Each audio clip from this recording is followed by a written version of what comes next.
This is Past the Rock.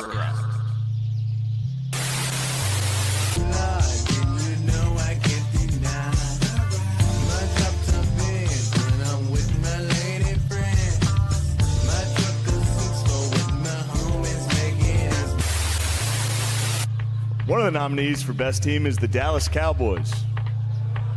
No, I'm joking. Obviously, Dallas sucks. Go Birds. They're obviously not here. It says here, Theodore Crazy gives them points. Points, like a reality show, so you can get like 10 points if you march for Black Lives Matter. Troy, once again, let's not guess. This is Past the Rock.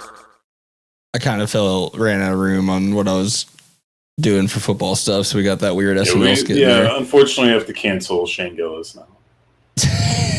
Again? Hey, look, at least he's always been loud and proud Eagles guy. He's not bandwagoning. No, this is why people are excited that Love Is Blind is going to Philly, is because you can get all spectrums of all the races there, including Hillbilly White.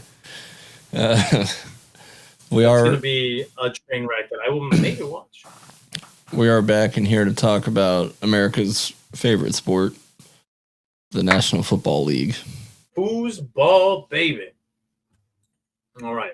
So I think I'll kick things off then here. Yeah, whatever you got. It's I'm the going quiet before the storm this next couple weeks here. So that's right. Well, I'm just going off of what you have here on the rundown. I'm not touching that second point. Okay. It's worth a mention. Yes and no. The second point on the rundown. Yeah. The biggest news in football, this week is there was a shooting at a Park Avenue office building. We're being told that the shooter had a note pinned to his chest saying he was looking for the NFL and it's their fault that he has CTE, despite him never playing beyond high school. I was going to ask if that was confirmed, but that's all I ever saw. That's at least what I've heard from it. I obviously am not doing too deep of a dive into this, but it's probably the biggest. He did instead shoot the CEO of Blackstone Financial. Yeah, it definitely that's definitely adding a different layer to this onion. So I'm going to stay out of those waters as well. I'm going to stay out of the waters. I think it's obvious the opinion of the podcast is this is a bad move on that guy's part. The shooting is obviously a bad thing, but it's obviously it was an incredibly crazy story, and it's definitely worth noting in the wake of all of the ugliness this off season's been for the NFL.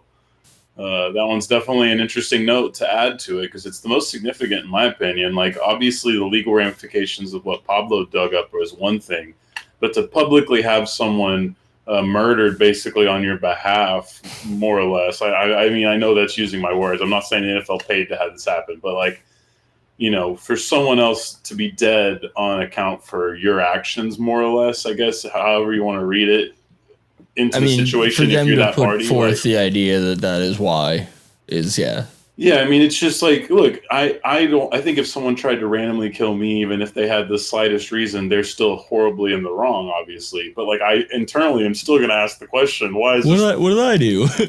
Internally I still am going, I feel like that's fair to say. No, for sure. So it's just one of those things, and obviously, this is a very tragic situation, so I don't mean to make light of it. I'm just saying that the NFL is an interesting thing. I think now this plants more conspiracy theory around the NFL and how it operates in our rich man world. But spent a lot of conspiracy theories across multiple spectrums, I feel like. Yeah, and it's tough because it's fun because I'm like these people now who used to think it was funny to enjoy some conspiracy back in the day, and now we're living in a world where people are just the conspiracy is the mainstream. And then it's just oh fuck, never mind. We fucked up. We shouldn't have been joking about this. It's not your fault. It's not your fault. Yeah, right. Exactly. So that's the funny part is it could be. I don't know what you do with your free time. I was watching this thing completely unrelated, but it was about some fucking influencer kid who's sells a bunch of designer sneakers, and his name was Ass Pizza. He had something about living the dream or something like that on his cheek tattooed, and then he had something tattooed right over here. Mike Judge being so far ahead of his time with Idiocracy is incredible. Oh my God, but I just felt it's at least newsworthy enough to mention. Not that we have to deliver any strong opinions, although I think it's pretty obvious the opinion of killing a bunch of people is not a good decision, Coach. Yeah, no, it's incredibly bad, and this is why CT is important to talk about, because it does mutate. It is worth noting that he shot himself in his chest with the request that his brain be studied. Oh, I knew the note about that. I didn't realize that was the specific. That's what again. This is not a news podcast, so no, I'm aggregating sources I did not verify. And unfortunately, it's a busy world right now, especially this last couple weeks, my friend. The world is not. Usually, this would probably lead a lot of the news stories, and I think this last 3 weeks has really buried a lot of interesting stories around the world. I would say the world is very different now. Do you know why? It's Gucci time. So let's get on to the more fun stories, I guess. Some of these are not that fun, but it's all fun and games now for Shemar Stewart. All right. Why? Because this past Friday, he finally ended his holdout, becoming the last first-round pick to sign his contract. And it was very interesting, the agreement that they came to. So that the offsetting language that he was fighting in the first place stayed in the contract. So it's still in there. However, in exchange, the Bengals have adjusted his signing bonus payout, paying him $500,000 more of his signing bonus up front, right? And with that, his contract is fully guaranteed. So $18.97 million. So I'm not really sure who won, who lost in this one. This is entirely a microcosm if you want to look at owners versus the players and the Players Association, where they're holding out for something, they don't get it, and then what they take is like sort of, it's not, I mean, he got it 5 months earlier than he would have gotten it already, that $500,000. It wasn't something. Yeah, he's getting that up front. He's getting that a lot sooner. It's just about little wins. It's a couple months, and he gets the guarantees. The guarantees are the big part. But that was always it's a first round contract that's in there. Oh, he was the first guy. He's a first rounder. He didn't win anything. He settled for just more money up front. And him saying, I believe in this interview that he was maybe he had some debts. Maybe he had taken some business. That could be one of the things, because I saw somewhere in this article that was published by Yahoo Sports. That he said he couldn't afford to miss time, right? So something tells me that the fines are starting to add up, and that NIL money, if he had any from college, was starting to run low. And maybe that came into, even if that's not running low, he must have had someone around him being like, "Dude, you don't give up this money right now." Yeah, and it is kind of it's a tough industry to try to dictate your terms. Yeah, it's a shame. I mean, you have to have to settle for this. Martyrs and people who do civil disobedience, they don't see the wins. Yeah, and one could argue that this is a loss going forward for future first-round picks for the Cincinnati Bengals, because now a precedent has been set by Shemar Stewart. You can always get somebody who is more dug in than Shemar Stewart and will be like, just because he's the exception doesn't make it the rule. So I would think best case scenario, and not knowing specifically what language he was trying to get out, I think best case scenario is this is fuel for the Players Association to push in collective bargaining for, let's keep these things out of contracts or something like that. Yes. That would be the best long term at this point for what he was trying to do. If what he was trying to do is something that, I don't know, I'm not sure what the language was he was trying to get pulled. It was language that would essentially offset his guarantees, right? It would have voided the last 2 years of his guarantees had there been something to do with, I believe, off the field and injury issues. Okay. If I'm not mistaken, correct me if I'm wrong, but I believe that's what I remember reading. So, more or less, it's offsetting language that would voided guarantees that they were fighting that was not initially part of the first-round contract signed by previous Cincinnati first-round draft picks. Now, that was existent in rounds 2 through 7, but not in the first. So there is that. But yeah, he breaks his holdout, and you know what? So does Trey Hendrickson. Except Trey Hendrickson, instead of holding out, will now be holding in. All right, because he's not going to be practicing. So I guess to avoid fines, but he's hurt. The holding is really the right move for these guys at this point. Absolutely. It's just as performative as the fucking not being there, but at least you're staying in shape and the optics are better on your side. Absolutely. And so we'll see what happens. On July 21st, Mike Brown said that he had optimism a deal would get done and said that, Hendrickson has merited a raise from the $16 million that he was set to earn this season. How much he's going to get paid, how long he's going to get paid for, that remains to be seen. I take anything that Mike Brown says with a huge grain of salt because that man is notoriously cheap amongst the NFL ownership group. And also somehow incredibly still on this earth. Yeah, somehow, somewhat. Oh, but yeah, so the Cincinnati Bengals. Vampires. Yeah, there are. There could be. Yeah, there's a lot of them. I think we give him a lot of attention, but we should not forget how many they got hiding in there. The people in Cleveland, I'm sure they treat him very similarly to how we would do Jerry, and just on a smaller scale. Cincinnati, sorry. Yeah, I was like Cleveland. And then you still got a bag of bones in New York. Yeah, the Maras.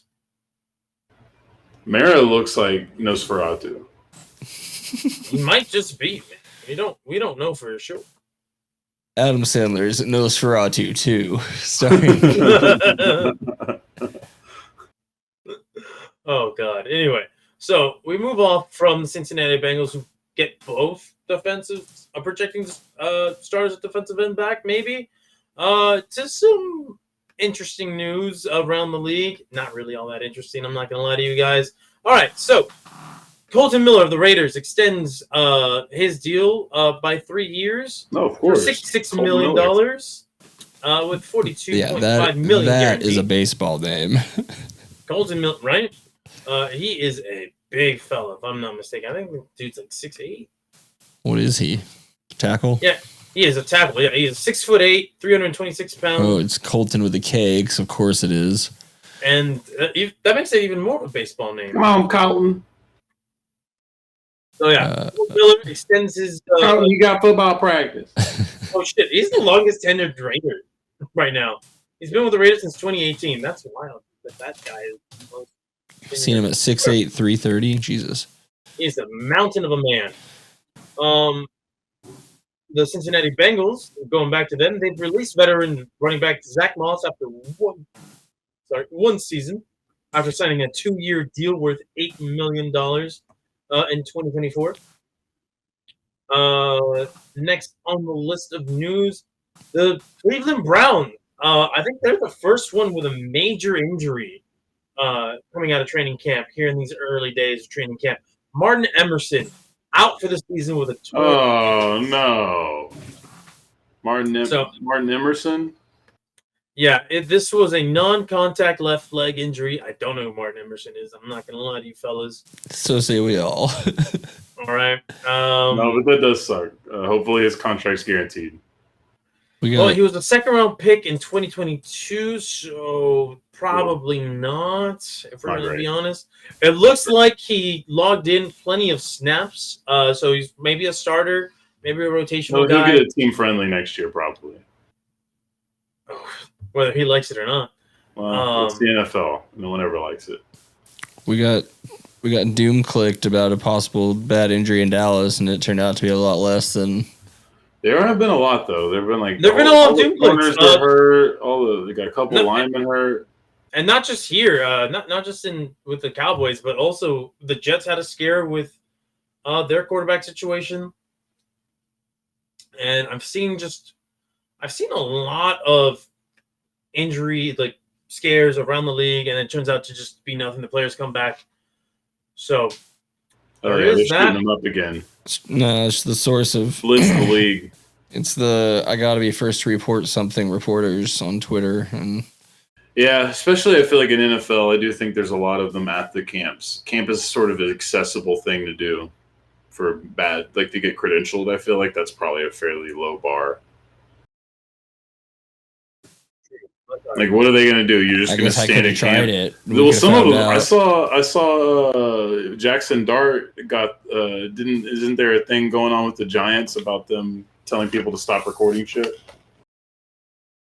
What are they, Lincoln maybe Riley? I've not been plugged into the enemy's training camp. I'm not gonna lie to you. You always got to know your enemy.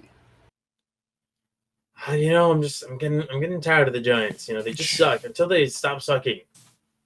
No, that's how you see it coming. Hey, there's another Manning coming. Gentlemen, there is something I should have told you guys as well. So if you audience members are in Jonah? the Austin area, all right, near Buda, Texas, the NFL will be filming a commercial there. And if you want to be a extra for that, go to My Casting File. You can do that. If you look like Saquon Barkley or Abdul Carter, you also can get paid to be a stand-in for those guys. Do they give me an end racism shirt? No. I want a football is gay or football is trans. Oh, dude, can we sneak a CTE one that looks like an NFL one? I mean, they officially put out the football is gay stuff, so that's we're not even sneaking. That's just their own marketing. That is true. I think I want the. Ooh, am I now not allowed to make CTE jokes like I used to? They're never going to see this. Probably, maybe. Who knows? Well, but like now in the faux pas, has this guy taken and turned CTE jokes off limits? Probably. I don't think so. No. Because let me tell you, they're going to come. I think we're moving in the opposite direction currently. Because he's like studying my brain, and I'm like, brother, I think we already know enough. That might be true. But yeah, listen, you can get paid $250 to be a stand-in for this commercial. Pretending to be a sports fan at a sports themed bar. I have to pretend to be a sports fan. Yep, you gotta just pretend. That's what the listing says. And then the Saquon Barkley Abdul Carter stand-in, you can make $300 doing that. So you would think for that more specific of a look, you might be paying a little bit higher, but I guess not. I mean, you can pay $50 more than the other extras. Are they filming at Buc-ee's? No, they're filming in Buda, Texas. Yeah, that's where Buc-ee's original Buc-ee's is. It says here a sports bar or sports themed environment, so I doubt that they're filming at a Buc-ee's. Yeah, Buc-ee's is Texas as hell, but it's not. Buda, Texas is like super south of Austin, though, for sure. It's like a good hour. Yeah, what if that's how I get my big break? Could be. But yeah, other than that, gentlemen, I got nothing else for the NFL this week. It is, like Patrick said, the calm before the storm, because we are getting closer and closer to the Hall of Fame game. We're getting closer to cut downs and potentially more injury news, because that just is the nature of the beast of training camp and the preseason. All right. Shout out to Deion for his going through what he's going through and having nice words for everybody coming out of it and seemingly just ready to roll on still being the coach of Colorado, which is cool. Yeah. Yes, sir. Bladder cancer sounds terrible, so. Yeah, I can only imagine the signs of that and how much that probably doesn't feel very good. Oh, for sure. College football news kind of light otherwise, so I don't.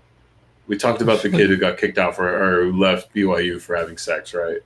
Yes. Sounds about right. He got tired of soaking and wants the real thing. Yeah, I think that's it, man. Get ready for the arch hype. I don't know who's the fucking best team in the nation. There's the kid that Michigan's got a superstar freshman guy coming in. So I'm just ready for your propaganda. Oregon announces Grateful Dead themed game versus Wisconsin. It's cool. It's one way to go. Oh, somebody is selling I believe this is real. Someone's selling an SEC shirt It's just a white like frat boy polo with the SEC logo right here, and then just a really small, like not small, but like fairly small pattern with all the logos just around it. Kill me. It's awful. Nebraska officially approved alcohol sales at Memorial Stadium for the upcoming season. Bless that mess.